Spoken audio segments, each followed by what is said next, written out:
And we are back to Shades of Green on KDWN 720 AM, 101.5 FM.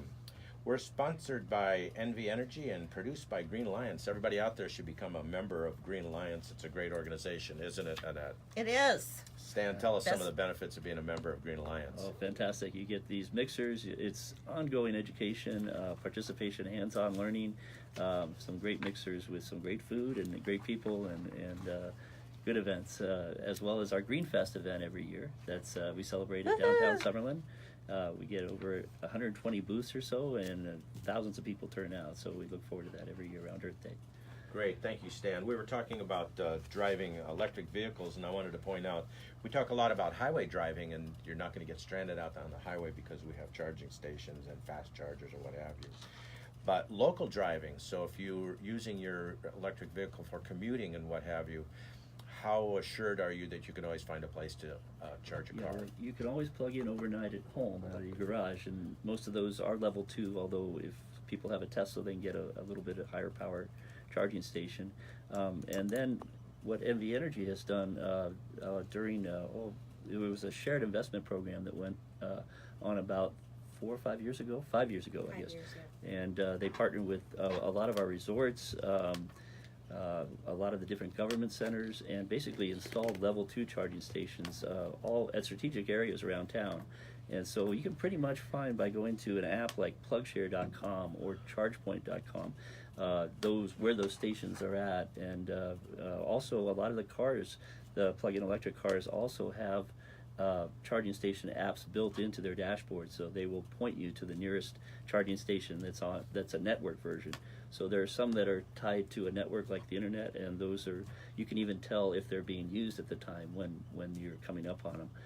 Ones that are non-network, though, are usually found through a crowdsourced app like PlugShare, where people that have been at those sites report on them and talk about the status of them. So there's a very good network, almost a social network out there of where to get your car charged. So I know that if you're charging at home, you should be able to commute back and forth with no problem. But if you're in sales like myself and you drive around the city all day long, it could become an issue. So good to know that you can always find a place to charge up. Recently, NV Energy sponsored a couple of electric car guest drive events. Tell us about that. Yeah, we were really excited. We had one up in Reno on the 20th, and then we had one down here in Las Vegas on the 27th. So it was a really fun event where people got the chance to come to our buildings and drive up to 8 or 9 different models of electric vehicles. So it was a really great time because you had an expert in the car with you, being able to explain the vehicle. You got to really feel what it was like to get behind the wheel and drive around the area, and we had all of our offerings and incentive programs laid out so we could explain all of that information, all the different tools and resources. So really fun. We had probably over 200, close to 300 drivers with both events combined, and maybe a little bit less than double of that in terms of people just showing up, interested, there to learn, support, riding as a passenger in the car. So it was a really great event, and we really loved the turnout. So we'll be looking at what we can do to bring these events back more often, maybe spring and fall, give people a chance to really get behind the wheel and see a whole suite of different models and makes all in one spot. That's great. And it is a relatively new technology, so it's all about the education and people getting out there and seeing what's available and getting the touch and feel of what it's like to drive an electric vehicle. It is different. If you're a gearhead like myself and you're used to big engines and gassy cars, an electric vehicle is a completely different experience. Coming up, you've got a Southern Nevada Fleet Association. Stan, you want to hit on that a little bit? Sure, yeah. That group has been around for over 20 years. They started in the 1990s. So what's nice about the Las Vegas Valley, even though people think we're casinos and everything, we really have a sustainable community that's been doing this for a lot of years. Dan Hyde was the City of Las Vegas fleet manager back in the mid-20s, and he was the one that really pushed the idea of talking with the taxi drivers, the limousine driver companies, the school district, to see if we could basically help increase or improve the quality of the air locally. So that group formed, they got support from the Department of Energy's Clean Cities program, and so they basically looked at all different kinds of alternative fuels. So at that time, some of the taxi drivers went to using propane instead of gasoline in their fleets.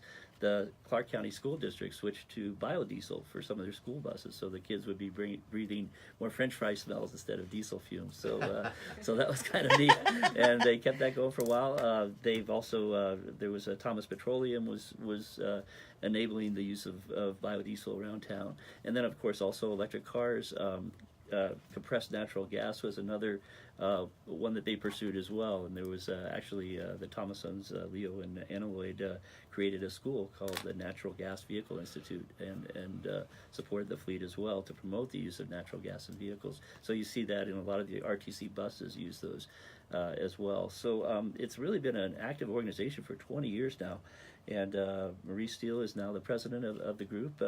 They meet about every 2 months and usually put on a golf charity event.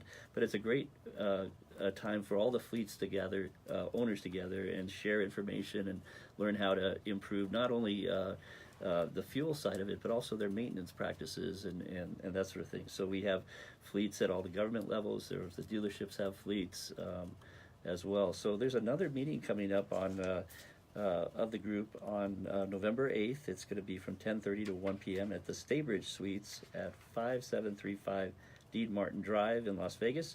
And to register for that event, it's $10. That includes lunch. It'll be go to their website at snfa.org, Southern Nevada Fleet Association.org. So snfa.org.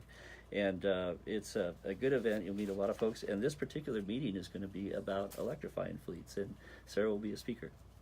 That's right. That's right. So I'll be there at this meeting, and I'll be talking about our programs and the different incentives that we have offered to the public and to fleet associations.